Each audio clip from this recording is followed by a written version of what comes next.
Next topic है हमारा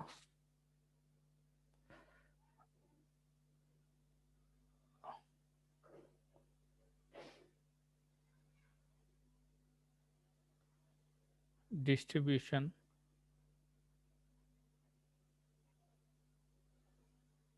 of identical object.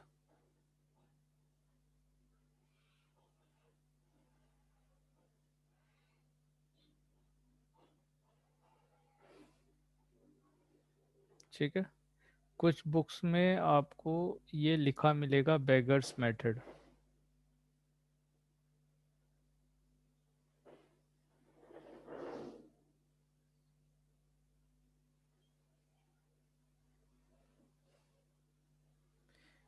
इस तरह से लिखा हुआ मिलेगा। ठीक है, तो अभी हम क्या कर रहे हैं यहाँ पे, आपके पास आइडेंटिकल ऑब्जेक्ट है। आइडेंटिकल ऑब्जेक्ट, अभी डिस्टिंक्ट ऑब्जेक्ट और आइडेंटिकल ऑब्जेक्ट में डिफरेंस जान रहे हो ना। तो अभी क्या होगा, अगर आपके पास, जैसे हम कॉइन्स की बात करते हैं, तो हो सकता है कि मोस्ट ऑफ द कॉइन्स एक जैसे हों। ठीक है, डिफरेंट भी हो सकते हैं और आइडेंटिकल भी हो सकते हैं। ठीक है, अगर एक बैच में फॉर्म हो रखे हैं तो वो आइडेंटिकल होंगे। हो सकता है कि उसमें आपका जो ईयर लिखा हुआ है वो ईयर अलग हो, तो डिस्टिंक्ट भी हो सकते हैं। तो मोस्ट ऑफ द केस में हम कंसिडर करेंगे कि अगर कोई चीज़ आइडेंटिकल दे रखी है तो वो आइडेंटिकल बोलेगा। आपको जो एप्पल से दे रखा है, आइडेंटिकल एप्पल्स बोल सकता है, आइडेंटिकल बॉल्स बोल सकता है। तो आइडेंटिकल अगर उसे बोलना होगा तो वो आपको पहले मेंशन करके देगा कि भाई ऑब्जेक्ट जो है हमारे वो आइडेंटिकल है। तो इसमें हम दो केस की बात करेंगे। फर्स्ट है हमारा distribution of n identical object in r different boxes if empty box are not allowed. अभी देखो, इससे पहले हमने जो केस लिया था वो था डिस्टिंक्ट ऑब्जेक्ट के लिए, मगर अब जो हम बात करने जा रहे हैं वो है आइडेंटिकल ऑब्जेक्ट के लिए। Distribution of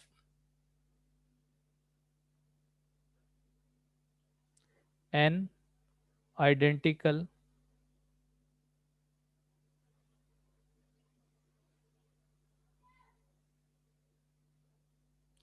object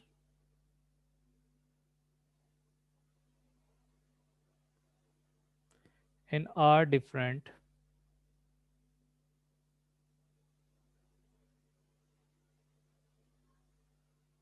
boxes if empty box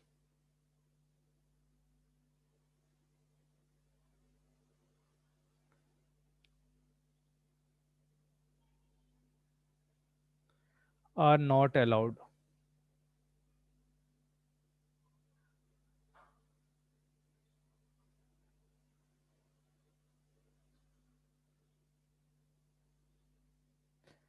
तो आइडेंटिकल ऑब्जेक्ट दे रखे हैं, एन डिफरेंट ऑब्जेक्ट है और आर आपके पास बॉक्स दे रखे हैं। ठीक है, तो इस केस में क्या चाहते हैं हम कि आइडेंटिकल, सॉरी, आपके जो बॉक्स है वो एम्प्टी नहीं रहने चाहिए। तो इस केस में आपका जो सॉल्यूशन होता है उसे हम लिखते हैं n minus of one C r minus of one के फॉर्म में। क्या किया हमने, n minus of one C r minus of one.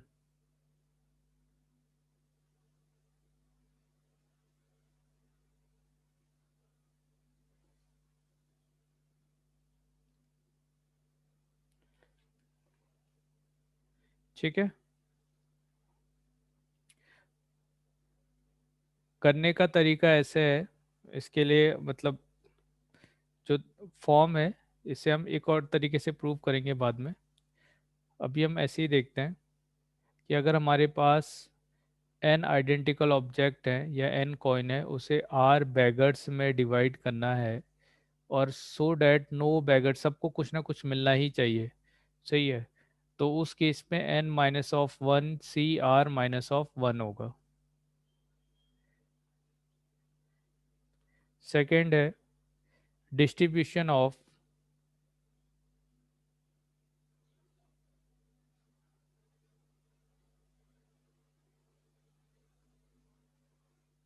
N identical object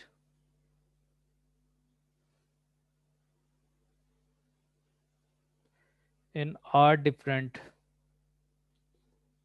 in r different boxes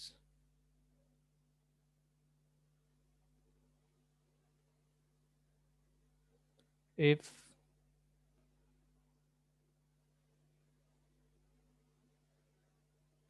empty box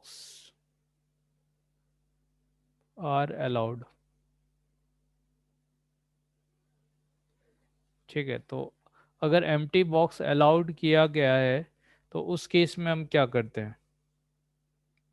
तो इस केस में हम क्या करते हैं कि कुछ डमी कॉइन ले लेते हैं। जैसे आर हमारे पास एन तो कॉइन हो गए, एन हमारे पास कॉइन दे रखे हैं, और हमने क्या कर लिया, आर डमी कॉइन ले लिए। सही है, डमी कॉइन का मतलब आप ऐसा कह सकते हो कि भाई हमारे पास कॉइन नहीं है, बस ऐसे ही हमने बना लिया किसी को चीज को। तो अब टोटल मेरे पास कॉइन हो गए एन प्लस आर। और अब क्या है कि टोटल वैसे आर बॉक्स हैं,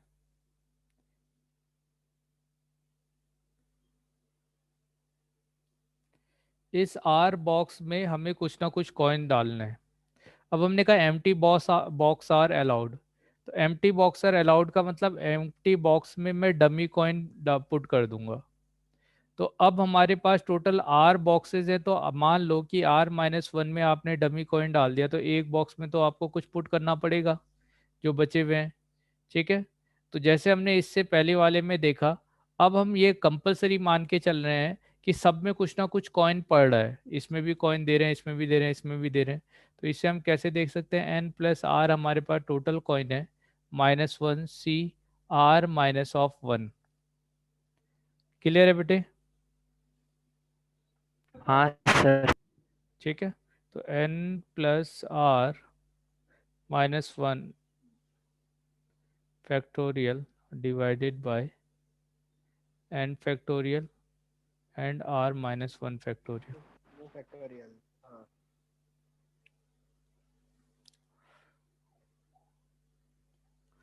इसी में एक डिफरेंट, सेम यही है मगर थोड़ा सा मेथड अलग है कि अगर आपके पास इक्वेशन से दे रखे हैं number of non negative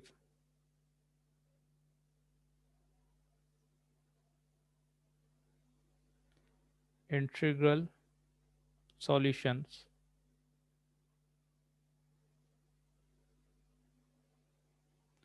of the equation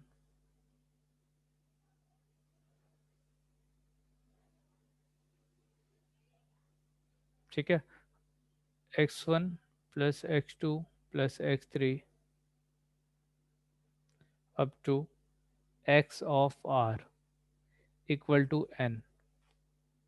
अब देखो ये भी वैसा ही क्वेश्चन है हमारे पास। Non negative integral solution, non negative का मतलब क्या हो सकता है?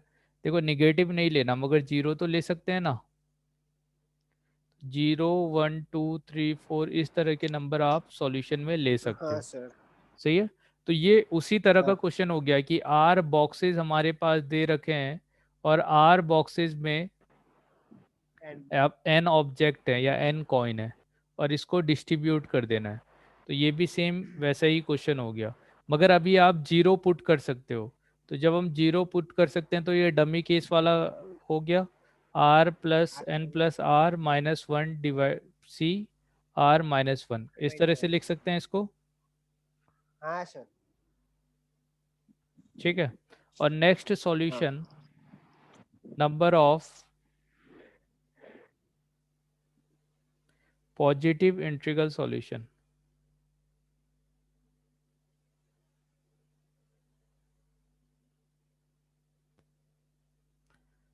पॉजिटिव इंटीग्रल सॉल्यूशन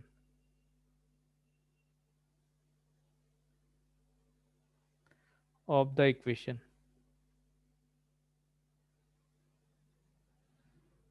ठीक है, अब इसका मतलब क्या है, पॉजिटिव इंटीग्रल सॉल्यूशन का मतलब आर जो बॉक्सेस हैं, सब बॉक्स में कुछ ना कुछ नंबर आपको पुट करना ही पड़ेगा, क्योंकि मिनिमम नंबर 1 से स्टार्ट हो रहा है, 1 2 3 4 इस तरह से आपको सॉल्यूशन पुट करना है। तो अगर किसी में मिनिमम सॉल्यूशन आप पुट भी करते हो तो आर तो आना ही चाहिए, हाँ या ना, सॉरी 1 तो होना ही चाहिए सब में। क्लियर है?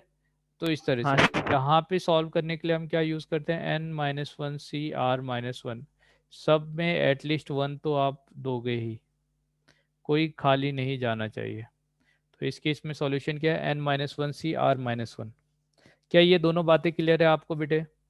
अगर आपसे नॉन निगेटिव हाँ इंटीग्रल सर। सॉल्यूशन के बारे में पूछा गया है जिसमें जीरो इंक्लूड है, तो वो डमी वाला केस है और उसमें n+r-1 c r-1 लिखोगे।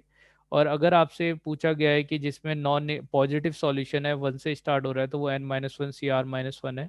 सिमिलरली इस तरह से हमने ऊपर बैगर मेथड का यूज़ किया हुआ है कि अगर आपके पास n आइडेंटिकल ऑब्जेक्ट हैं और r डिफरेंट बॉक्स हैं और नो बॉक्स इज एम्प्टी, है ना, तो कोई भी बॉक्स एम्प्टी नहीं रहना चाहिए, तो उस केस में n-1 c r-1 यूज़ करोगे। और नेक्स्ट आपने देखा कि अगर बॉक्स एम्प्टी छोड़ोगे तो उस केस में आप डमी के कॉइन का यूज़ करोगे और टोटल आपके पास n+r कॉइन हो जाएंगे, n+r-1 c r-1 करोगे। तो आज हम इसका एप्लीकेशन देख रहे हैं। क्या यहाँ तक का क्लियर है ये दोनों फॉर्मूले आपको? हाँ सर। चलिए,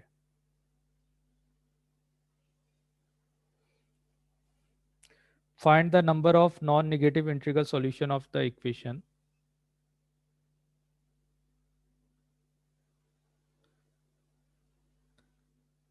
non negative solution,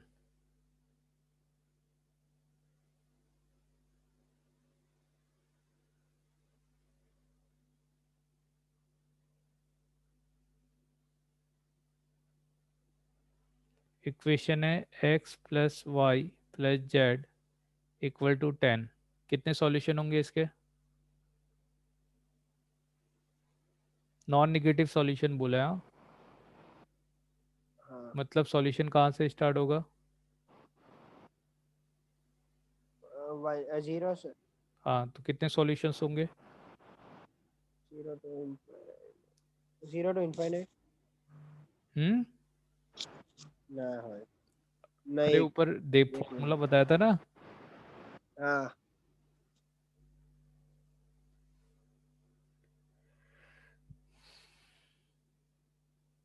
33 sir. 10+3 - 1 c 3 - 1, ऐसा होगा। तो ये कितना है, हाँ। 12c2, which is equal to 12 × 11 ÷ 2, 66। 66।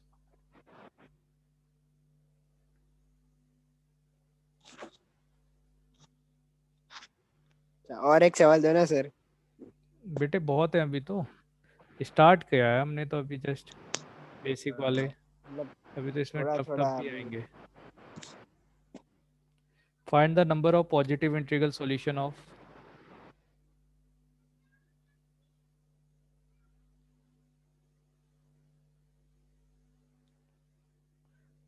Positive integral solution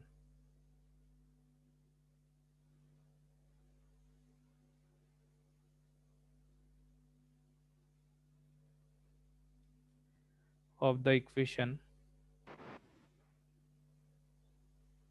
अभी पॉजिटिव है, हाँ, x+y+z=12। अभी कितना सॉल्यूशन होगा?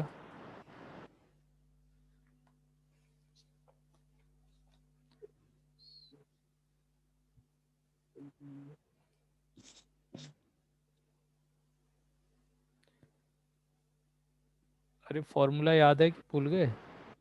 12 - 1 c, याद हाँ है सर। याद है, 11c2, मतलब 11 × 10 55। / 2, 55। 55। क्लियर है? हाँ। Yes sir. हाँ सर। चलिए,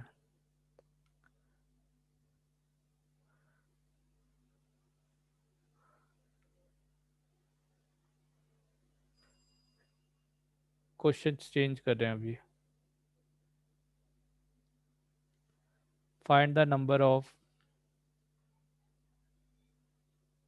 non negative integral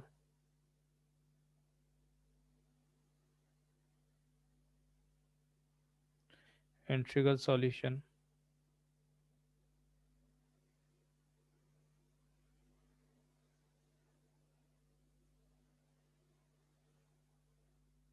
of the equation x plus y plus z plus 2w ए भाई 20। अरे सर बहुत हाल है। अब क्वेश्चन टफ हो गया। हाँ 19C3 होगा।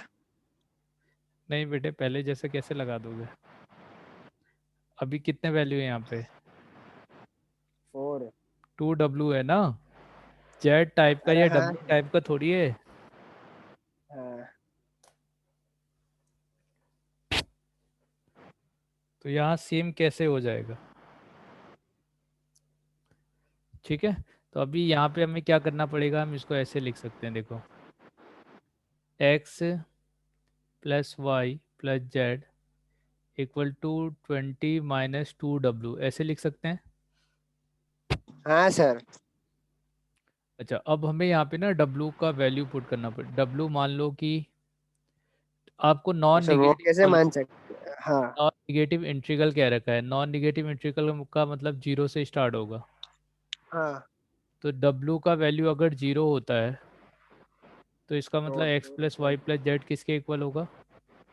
20। 20 के। हाँ w1 होगा तो x plus y plus z 18। Equal to 18। w2 होगा तो 16 और इस तरह से w अगर 10 हुआ तो तो 0। 10। है ना, ऐसे करके जाएगा। हाँ तो हाँ यहाँ से अब हमें सॉल्यूशन देखना है। अच्छा, इसका सॉल्यूशन तो जानते हो, नॉन नेगेटिव सॉल्यूशन हाँ कितना? वही तो अपना ऊपर किया हुआ सर। हाँ तो बोलो। 55। 20 प्लस 3 माइनस 1c, हाँ 3 माइनस 1, हाँ 18 वाले में। तो इसको हम डायरेक्टली लिख लेते हैं, 23 - 1 मतलब 22c2। अच्छा, यहाँ पे कितना होगा? 18 + 3, 18 + 3 कितना हो गया? 20 डायरेक्ट ही कर दो ना सर। हाँ 20c2, C2 हाँ फिर ऐसे 18 16 C2 plus 16 C2 18c2 line 16 C2 ऐसे करके जाएगा। और लास्ट में 2c2। इस हाँ हाँ उसका 2C2। ऐसा हो जाएगा। हाँ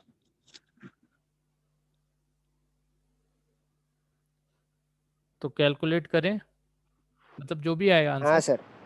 यहाँ से जो भी आए वैसे आंसर। वैसे तो लेंदी हो जाएगा, 2c2 इस तरह से जाएगा ये। वही ठीक है, ऐसे हमने कोई मेथड किया था क्या जिसमें, मगर यहाँ पे दो दो का डिफरेंस है, देखो एक का डिफरेंस होता ना तो हम इसमें हाँ कुछ और फॉर्मूला लगा लेते। अभी तो निकालना, या तो हमें निकालना ही पड़ेगा, और निकालेंगे तो बहुत लेंदी हो जाएगा भाई। इतना हो जाएगा 20 × 19 / 2 प्लस 19 18 मल्टीप्लाई। तो हमें आंसर वैसे ऐसे ही छोड़ देना है, इंटू 17 / 2। सर ठीक ऐसा है, ऑप्शन आएगा पर। हाँ हाँ ऐसा ऑप्शन आएगा बिल्कुल। ठीक है, तो ये हो गया। हाँ नेक्स्ट क्वेश्चन।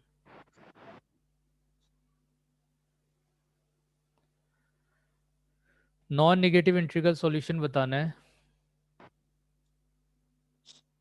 सर वो चलेगा नहीं लिखोगे तो।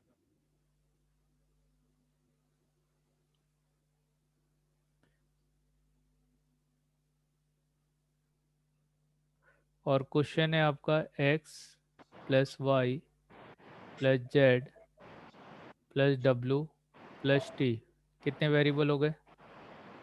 5। तो 4 वेरिएबल लेते हैं हम। सर उसमें ऊपर का जैसा ही करना पड़ेगा। क्वेश्चन बदल ओह गया। सर अरे इनइक्वालिटी लगा। देखो, अभी क्या बोला है, x नॉन नेगेटिव सॉल्यूशन लेना है, इसका मतलब आपका जो सॉल्यूशन होगा आप उसमें जीरो ले सकते हो। 0 हाँ 1 2 3 4 ऐसे करके, सही है। इसका मतलब x की जगह 0 हो सकता है, y की जगह 0, z की जगह 0, इसकी जगह 0, ऐसा हो सकता है। अब हाँ यहाँ सर। पे इनइक्वलिटी आ गया, हाँ, कि ये सब लेस देन हो सकता है या मैक्सिमम 20 के इक्वल हो सकता है। इसका मतलब यहाँ पे हाँ डिफरेंट पॉसिबिलिटी है कि भाई x plus y plus z plus डब्ल्यू, या तो आप 1 ले लो, 2 ले लो, 3 ले लो, 4 ले लो, ऐसे करके फाइनली कहाँ तक का लेंगे हम, 20 तक का। ठीक है। तो हाँ सर। अभी डिफरेंस सबका 1 1 है, देखो। अभी मैं ना ऐसे ले सकता हूँ x plus y plus z plus डब्ल्यू, और इसकी जगह पहले 0 ले सकता हूँ, फिर x प्लस वाई प्लस, इसको 1 लूंगा, फिर 2 लूंगा, 3 लूंगा, 4 लूंगा, ऐसे करके 20 तक का लूंगा। एक तो ये तरीका है। दूसरा आप क्या कर सकते हो, x plus y plus z plus डब्ल्यू। अब मैंने यहाँ पे एक लेमडा या इस तरह से कोई वेरिएबल ले लिया, जो अगर ये वाला वैल्यू यहाँ से यहाँ तक का जो वैल्यू है, जब ये 0 होगा तो ये लेमडा इसको इक्वल करके 20 के इक्वल कर देगा। हमने लेमडा इसलिए ऐड किया ताकि इसकी इनइक्वलिटी को इक्वलिटी में कन्वर्ट कर सके। तब यहाँ से यहाँ तक का अगर वैल्यू 0 होगा तो लेमडा का वैल्यू 20 रखना पड़ेगा कि नहीं, तभी तो इक्वल होगा। हाँ सर। देखो मैं ये चाह रहा हूँ कि हमने जो फॉर्मूला पढ़ा वो इक्वल के लिए पढ़ा है, इक्वेशन के लिए, इन इक्वेशन के लिए नहीं पढ़ा है। अब मैं ये जानता हूँ कि यहाँ पे इसका वैल्यू 0 हो सकता है, 1 हो सकता है, x plus y plus z plus डब्ल्यू का वैल्यू 2 हो सकता है, x plus y plus z plus डब्ल्यू का वैल्यू 3 हो सकता है। इस तरह से आपके डिफरेंट वैल्यूज आएंगे।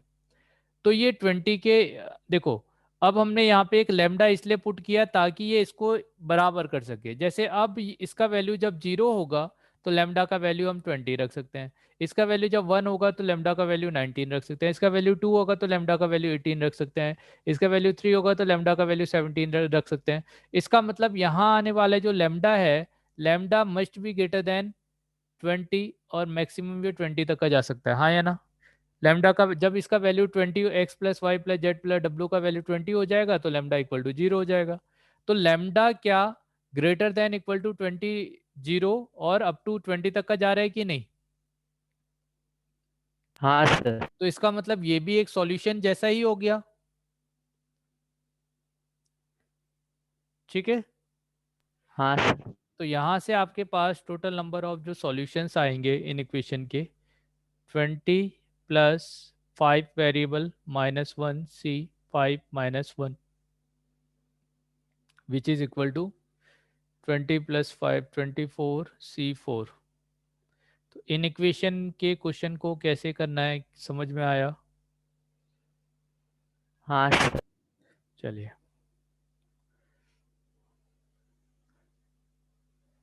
अब देख रहे हो फॉर्मूला एक ही है मगर क्वेश्चन में वेरिएशन कैसे आ जा रहे हैं। एक और बहुत अच्छा क्वेश्चन है इसमें,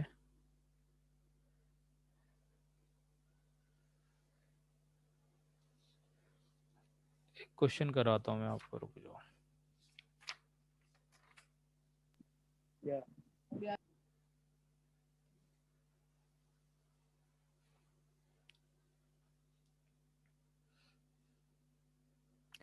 हाँ ये है क्वेश्चन,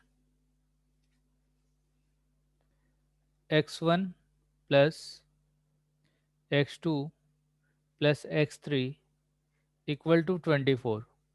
अब अगर मैं बोल दूं कि इसका सॉल्यूशन निकाल दो, और दो दो तरह की पॉसिबिलिटी हमारे पास, एक तो है नॉन नेगेटिव सॉल्यूशन और दूसरा कैसे सॉल्यूशन है, पॉजिटिव सॉल्यूशन।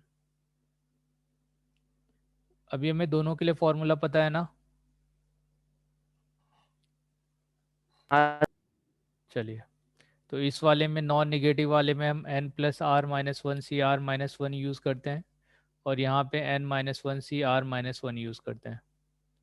मगर क्वेश्चन चेंज कर दिया गया, क्वेश्चन आपसे पूछा गया कि अगर मेरा x1 वो 1 से लेके 5 के बीच में लाई करता है, x2 वो 12 से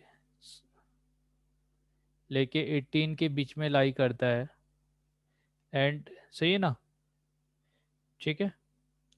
और x3, पहले चलो मैं इसमें ना थोड़ा सा इजी कराता हूँ पहले, ये थोड़ा ज़्यादा टफ हो जाएगा। हम ऐसा कह लेते हैं कि x1 must be greater than 2, x2 must be greater than 3 and x3 must be greater than 5। तो मेरे नंबर ऑफ सॉल्यूशन कितने आएंगे?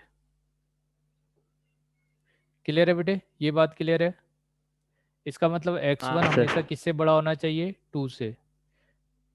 तो हम एक ऐसा नंबर ले रहे हैं जो यहाँ पे इनइक्वलिटी को इक्वलिटी में कन्वर्ट करें।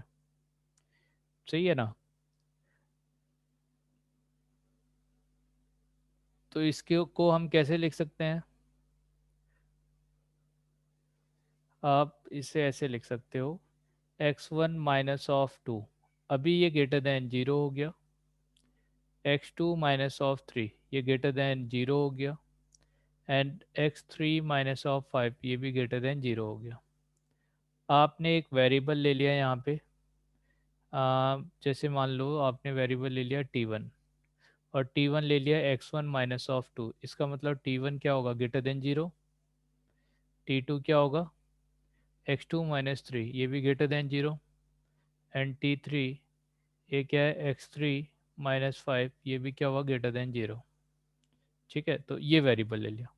अच्छा, t1 अगर ग्रेटर देन इक्वल टू 0 है, t2 greater than equal to 0 है, t3 greater than equal to 0 है, तो इसका मतलब क्या है? t1 t2 t3 ये अगर सॉल्यूशन में अगर आते हैं तो ये नॉन निगेटिव है कि नहीं? जीरो तो हो ही सकता है इसमें। तो यहाँ से आप x1 हाँ की वैल्यू निकाल सकते हो। x1 इक्वल टू कितना हो जाएगा? t1 plus 2, x2 equal to कितना हो जाएगा? t2 plus 3 and x3 equal to कितना हो जाएगा?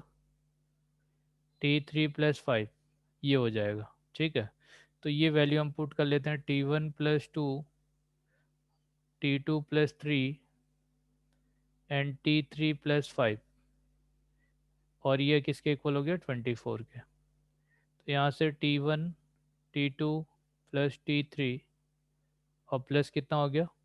5 प्लस 3 8 प्लस 2 10 हो गया, इक्वल टू 24। तो यहाँ से t1 plus t2 plus t3 equal to कितना आ जाएगा? 14। अब यहाँ पे जो t1 t2 t3 आ रहे हैं वो ग्रेटर देन इक्वल टू 0 हो सकते हैं, मतलब नॉन नेगेटिव सॉल्यूशन आपको निकालना है। तो 14 प्लस 3 माइनस 1c 3 माइनस 1, तो ये हो गया 17 में से एक चले गया 16c2 इज द सॉल्यूशन। बात समझ में आई? इनइक्वलिटी को आपको इक्वलिटी में कैसे कन्वर्ट करना है? जब भी इस तरह से ग्रेटर देन 2 3 इस तरह से देगा तो पहले आप उसे ग्रेटर देन इक्वल टू 0 बना लोगे और उसके बाद इस तरह से वेरिएबल ले लोगे। ठीक है बेटे, यस सर। चलिए।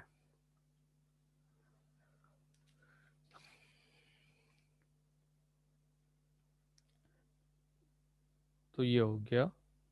और एक और इसमें बहुत अच्छा क्वेश्चन था कि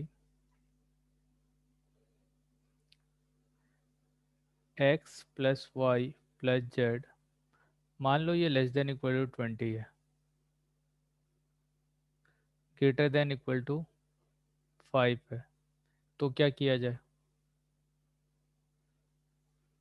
सही है, x plus y plus z क्या दे दिया आपको? नॉन निगेटिव सॉल्यूशन बताने हैं।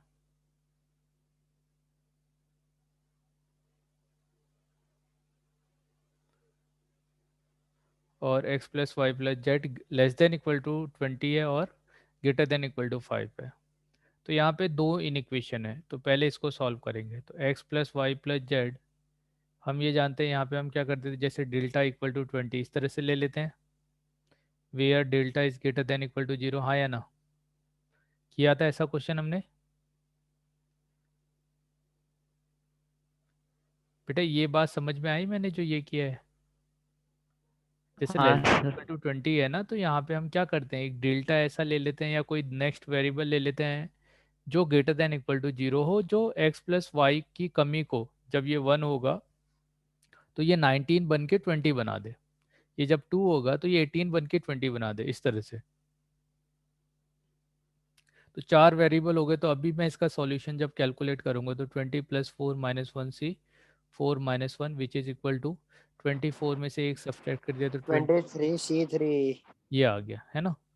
अब x + y + z ये कितना हो सकता है आपका 5 तो हो सकता हाँ है ना 5 हो सकता है। तो अभी आप देखो अगर मेरा ये क्वेश्चन ऐसा होता है x + y + z less than equal to 20, इसका मतलब x + y + z ये 1 भी हो सकता है, 2 भी हो सकता है, 3 भी हो सकता है और 4 भी हो सकता है अगर ऐसा क्वेश्चन होता तो, पर ग्रेटर देन 5 है ना। है ना। मगर क्या दिया है ग्रेटर देन 5 दे रखा है, हाँ है ना। ग्रेटर देन 5 दिया है इसका मतलब मैंने इस सॉल्यूशन में जो ये पहले क्वेश्चन था इसके सॉल्यूशन में ये 4 जो सॉल्यूशन आ रहे होंगे इसे सब्सट्रैक्ट करना पड़ेगा। हाँ सर। अभी जो मैंने ये क्वेश्चन सॉल्व किया तो इसमें बताओ 1 2 3 4 वाले भी तो इंक्लूड होंगे ना इसमें, हाँ सर। ठीक है। तो हमें क्या करना है ये मान के चलना है कि x + y + z अगर ये इक्वल टू 4 हो जाए, क्योंकि 1 2 3 4 ये 4 सॉल्यूशन आपको सब्सट्रैक्ट करने हैं। तो इसे मैं सब्सट्रैक्ट कर दूंगा क्योंकि इक्वल टू 5 तो है ऊपर वाले में। तो यहाँ से टोटल नंबर ऑफ सॉल्यूशन क्या आएंगे 4 प्लस, सॉरी इसमें पहले एक वेरिएबल ले लेते हैं, x + y + z plus delta equal to 4। तो 4 + 4 - 1c 4 - 1 which is equal to 7c3।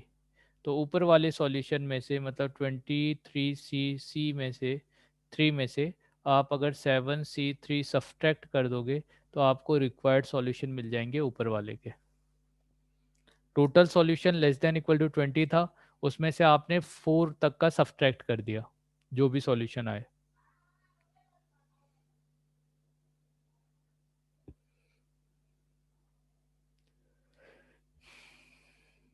आया क्या बेटे समझ में? चलो एक क्वेश्चन और कराता हूँ।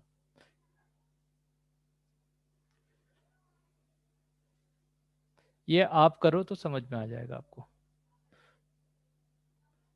Find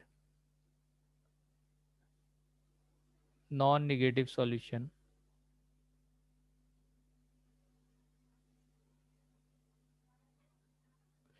of 4x1 + x2 is less than equal to 15। बताओ तो कितना होगा?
किसी से बना भाई?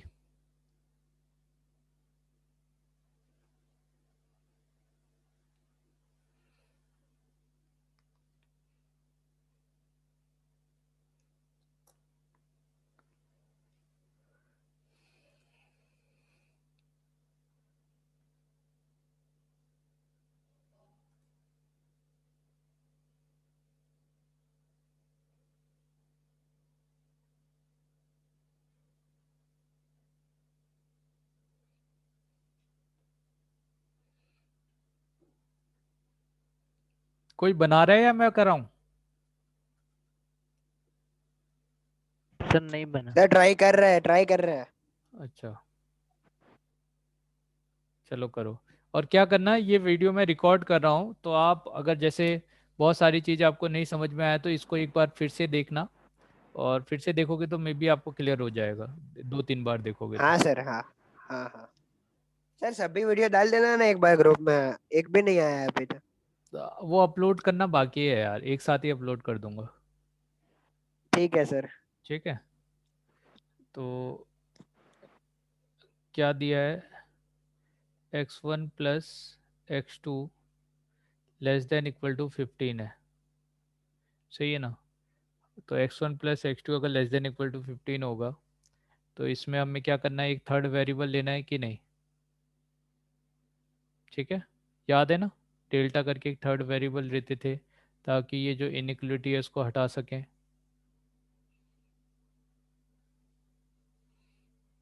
जहाँ पे भी इनइक्वलिटी आएगी आपको एक वेरिएबल लेना पड़ेगा। अब ये जो वेरिएबल आपने ले रखा है ये क्या है, ग्रेटर देन इक्वल टू 0। तो अब आपके पास टोटल 3 वेरिएबल हो गए, तो 15 plus 3 minus 1 C 3 - 1 which is equal to 18 - 1 17 होगा, 17 C 2 हो जाएगा, ऐसा हो जाएगा।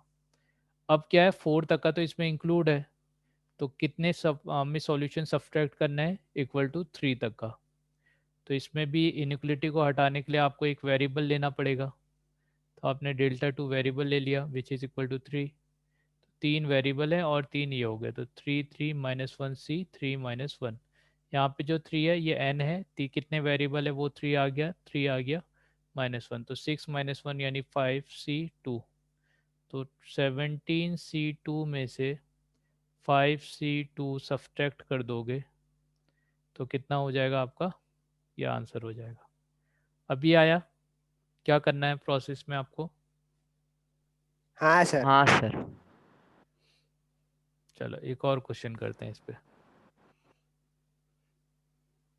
मान लो यहाँ पे दे रखा है आपका 7x1 plus x2 plus x3 plus x4 is less than equal to 20। अभी कर लोगे? हाँ सर। करो तो। हाँ सर। एट। सर इतने सारे x2 है। x2 क्यों इतने सॉरी, सारे सर? चेंज कर लो उसको, x2 x3 इस तरह से कर मतलब लो, हाँ। अच्छा, ओके सर। x3 x4 कर लो, x3 प्लस x4।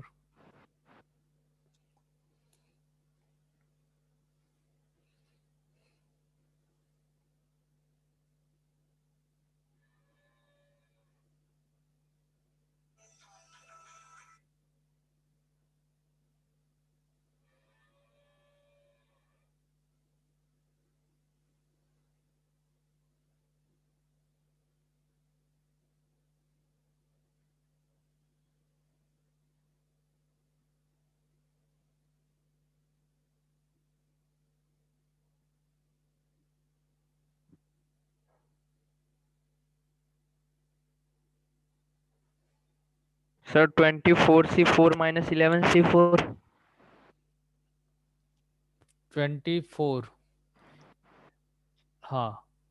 तो यहाँ पे आपका x1 plus x2 plus x3 plus x4 है, तो एक वेरिएबल हम लेंगे डेल्टा डेल्टा। 1 इसको इक्वल करने के लिए। तो ये 20 ओके। प्लस 5 - 1C 5 - 1 हो जाएगा, वन, विच इज़ हाँ। Equal to 24C 4।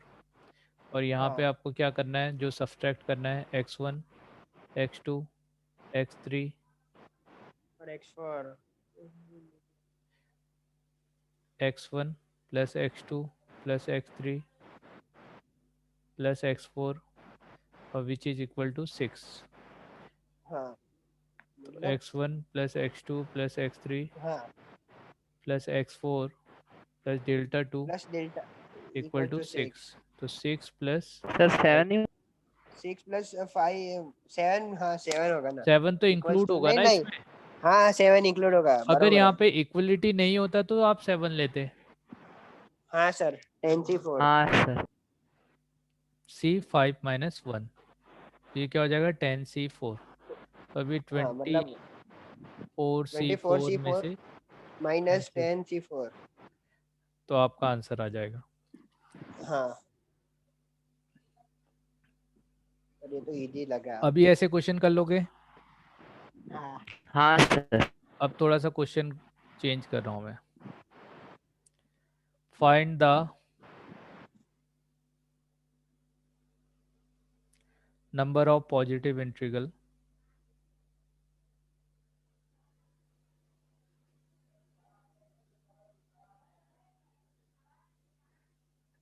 Positive integral लेना है अभी। हाँ, तो इसमें n-1 CR-1 वाला फॉर्मूला लगता है।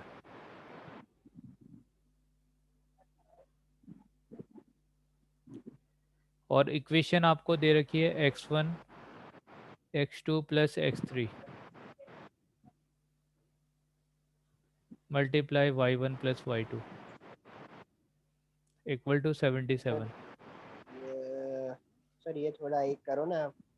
हाँ, अभी देखो क्या है कि 77 को हम कैसे लिख सकते हैं, 7 मल्टीप्लाई हाँ 11 × 7। ऐसे लिख सकते हैं। अभी हाँ पॉजिटिव सॉल्यूशन हाँ बोल रखा है तो हम ऐसे नहीं कर सकते, देखो इसे, सही है ना, क्योंकि हाँ x1 plus x2 plus x3 में पॉजिटिव सॉल्यूशन का मतलब एटलीस्ट 1 1 1 तो सब में पुट करना ही पड़ेगा सॉल्यूशन के लिए, है हाँ ना। सर। तो अभी ये हाँ मिनिमम 3 या 2 तो होना ही चाहिए। तो 1 कैसे हो जाएगा, तो इस तरह के सॉल्यूशन हम नहीं ले सकते। हाँ तो ये 7 × 11 है। अब ये अब वाला चल पॉसिबिलिटी क्या हो सर? सकता है कि ये वाला वैल्यू तो आपका 7 होगा तो ये 11 हो जाए, और ऐसा भी और हो सकता है कि ये अगर 11 ये होता 11 है और वो 7, वो 7। तो ये 7 हो जाए। आया हाँ ना। अब अब तो हो इसके जाएगा। सॉल्यूशन को हाँ इसके सर साथ मल्टीप्लाई कर दोगे तो आंसर आएगा। प्लस या तो ऐसा होगा या ऐसा, तो आप दोनों को ऐड कर दोगे सॉल्यूशन को। हाँ तो यहाँ पे कितना हो गया, 7 पॉजिटिव 7 लेने, 7 + माइनस 3। वन सी 3 माइनस 1 हाँ मल्टीप्लाई 11 - 1 सी 2 - 1, 2 - 1। यानी ये कितना हो गया 6C2 मल्टीप्लाई 10C1। सेकेंड वाले में क्या आएगा 11 - 1 C 3 - 1 multiply 7 - 1 C 2 - 1 which is equal to 10C2 10C2 multiply 6C1। 6C1। इन दोनों को ऐड करना है सर फिर। हाँ, इसको ऐड करना है, क्यों, क्योंकि और वाली पॉसिबिलिटी है ना, या तो ऐसा होगा हाँ या ऐसा होगा। तो टोटल नंबर ऑफ हाँ सॉल्यूशन के लिए हम क्या करते हैं, दोनों को ऐड करेंगे। हाँ 15 × 10, हाँ मतलब क्लियर है। 160 प्लस। हाँ अभी कर सकते हो ऐसे क्वेश्चन। हाँ हाँ मान लो आपके पास x1 plus x2 plus x3 plus x4 दे दिया, सॉरी चलो ले लेते हैं x4 ही ले लेते हैं, multiply y1 plus y2 plus y3 है अच्छा इक्वल टू, हमने ले लिया कोई नंबर 99। 88 99 11 और 9 ठीक है, मतलब। ये सर ले ये लिया। पॉजिटिव है हुई है। और नंबर ऑफ सॉल्यूशन कैसे चाहिए हमें, पॉजिटिव, पॉजिटिव सॉल्यूशंस। 9 11 तो 4। क्या क्या पॉसिबिलिटी हो सकती सर है। आपने फिर से y2 दोबारा हाँ सर वो चलेगा वो तो। वो तुम समझ लो यार, y3। अच्छा, 99 को कितने तरीके से लिखा जा सकता है अब, एक तो 9 11 × मल्टीप्लाई 11 9 3 है × ना, 33। और 3 इंटू 33, मगर 3 वाला ले सकते हैं क्या? वो हो सकते, हाँ सर ले ही नो सकते ना, सर। वाई वाई वाले में है ना 3। वाई वाले में ले सकते हैं, इसमें नहीं लेंगे, है ना? और भी तरीका है क्या लिखने का इसको? नहीं होगा, 1 मिनट सर, नहीं होगा, बस इतना ही होगा। नहीं होगा। यानी कि x1 plus x2 plus x3 plus x4 equal to, एक बार हम 9 लेंगे, एक बार 11। एक बार 11 लेंगे। हाँ ये इसको 11 ले लिया। सेकेंड केस में x1 x2 x3 4 पॉसिबिलिटी होगी। x4, ये इक्वल टू कितना हो जाएगा 11, और y1 plus y2 plus y3 equal to कितना हो गया 9। नेक्स्ट क्या सर है? वो भी एक ले सकते ना, हाँ X x1 one plus X x2 two x3 X three X x4 four equal to 33। 33, और Y y1 one Y two Y three y2 plus y3 equal to 3, बस 3। इतनी होगी तो पॉसिबिलिटी। 3 पॉसिबिलिटी हमारी, तो इन तीनों को सॉल्व कर लेंगे, या तो ऐसा हो सकता है, या ऐसा हो सकता है, या ऐसा हो फिर सकता है। ऐड कर देंगे तीनों का। ऐड कर देंगे तो आंसर आ जाएगा। हाँ तो मेरे हिसाब से हाँ समझ में आ गया अभी। तो देखो हाँ सर। एक ही फॉर्मूले, दो ही है हमारे पास, n plus r minus one C r minus one, है ना? और हाँ n plus r minus one C r minus one, एक फॉर्मूला ये है। दूसरा n minus one C r n minus minus one है। One upon. नॉन हाँ नेगेटिव सॉल्यूशन के लिए ऐसा, और आपका पॉजिटिव सॉल्यूशन के लिए इस तरह से। तो मगर वेरिएशन हाँ देख रहे हो आपका क्वेश्चन में कितना वेरिएशन है? हाँ ठीक है, तो ऐसे ऐसे डिफरेंट पॉसिबिलिटीज आपसे पूछे जाते हैं इससे रिलेटेड। तो ये वीडियो, सबसे पहले मैं ये वीडियो अपलोड कर दूंगा, ठीक है, और लिंक भेज देता हूँ, तो ये वीडियो आप अच्छी तरह से देख लें।